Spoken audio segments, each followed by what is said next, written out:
आयुष्मान भारत योजना बा आयुष्मान कार्ड क्यों माने आवेदन करेंगे एवं केबे आवेदन हेबो। तो कौन रही फ्रेंड्स आज अपडेट आसतु आम जाना। तो हेलो फ्रेंड्स मन फकीर भाई आप देखुन ओडिया शिक्षा यूट्यूब चैनल। तो चलते फ्रेंड्स बेसी दिन वीडियो को आरंभ करदेवा। आरंभ होगा जाऊँगी आयुष्मान भारत योजना। अनेक लोक अंतर्भुक्त हेबे। आरंभ हेब आयुष्मान भारत योजना आवेदन करेंगे कार्ड।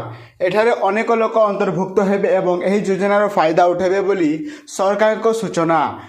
जो मैंने आगे BSKY कार्ड द्वारा चिकित्सित होते सही मैंने आयुष्मान भारत योजना रे अंतर्भुक्त होई आयुष्मान भारत डिजिटल कार्ड आवेदन करि पारिबे एवं एही माननकु आवेदन करिबा पई निकटस्थ CSC सेंटर बा जनसेवा केंद्र बा मो सेवा केंद्र को जाई करि पारिबे।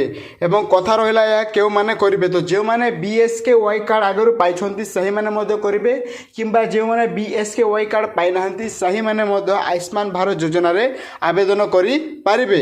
एवं यह केबे आरंभ हेबो ना आपण मानकु एप्रिल 1 थारु यह आपण मानकु आवेदन हेबो बा आपण मानकु लाइव करि दिया जिवो कि आपण आवेदन करि पारिबे। जदि आपण आगरु BSKY कार्ड रे जतन हेउथिले बा चिकित्सित होथिले तबे एठारे आपण को एठारे जो रहिछि आयुष्मान भारत जो डिजिटल कार्ड हेबो आपण सेठु चिकित्सित होई पारिबे बा गोपबंधु आरोग्य जन सेवा केंद्र मध्ये आपण अंतर्भुक्त होई पारिबे।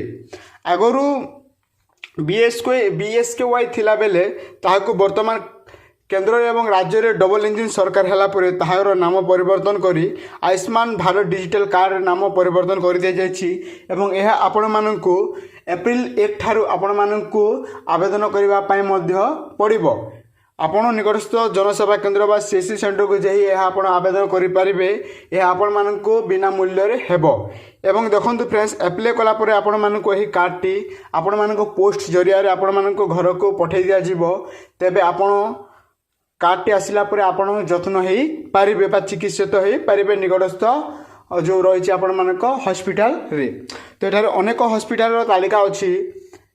तो आपण सेठी मध्यरु आपण जाई जेकोसी आपण पसंद हॉस्पिटल को जाई मध्य चिकित्सित हो पारिबे एवं ए कार्ड रो फायदा उठाई पारिबे। यह पुरुष मानक पई 5 लाख और स्त्री मानक पई एठिरे 7 लाख टंका अछि। आपण चाहिले खर्च करि पारिबे आपण चिकित्सित पई। आगरु BSKY थिला यह को वर्तमान आयुष्मान भारत कर दिया जायछि। तो आपण एही कार्ड को आवेदन कला पर ही आपण ए कार्ड रो फायदा उठाई पारिबे। तो आपण एप्रिल 1 ठारु आपण एहा को अप्लाई करि पारिबे। आपण को जो रही CSC सेंटर बा मो सेवा केंद्र को जाई पुनी आपण अप्लाई करि पारिबे किंबा निजे मध्य मोबाइल रे आपण अप्लाई करि पारिबे। कार्ड टी को अप्लाई कला पर फ्रेंड्स जो कार्ड आसीबो तेबे जाय आपण ए कार्ड रो फायदा उठाई पारिबे। तो यह थला फ्रेंड्स आज रो किछ न्यू अपडेट। जदि अपडेट भल लागि थाए हम ओडिया चैनल को सब्सक्राइब कर देबा पाखत वाला को दबाई दितु। धन्यवाद।